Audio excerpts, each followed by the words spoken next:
Welcome to Guide Guru. We hope this video helps. You begin by inspecting weight distribution and marking zones to remove mass. This prevents over-thinning.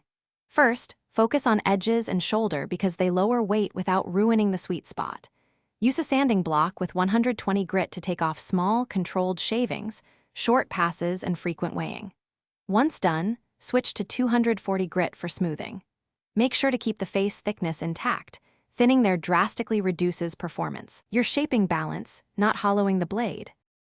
After initial passes, you move to controlled planing to refine balance and pickup.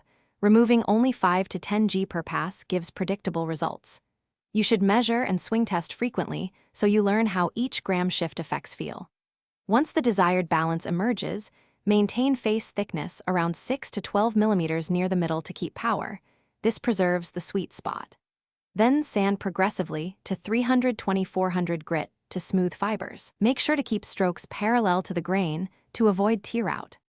You finish by sealing exposed willow to stabilize moisture and impact response. Apply thin linseed oil coats, allowing proper drying time between layers. Once cured, conduct net swing testing and a short batting session to confirm pickup and rebound. This tells you if further tweaks are necessary.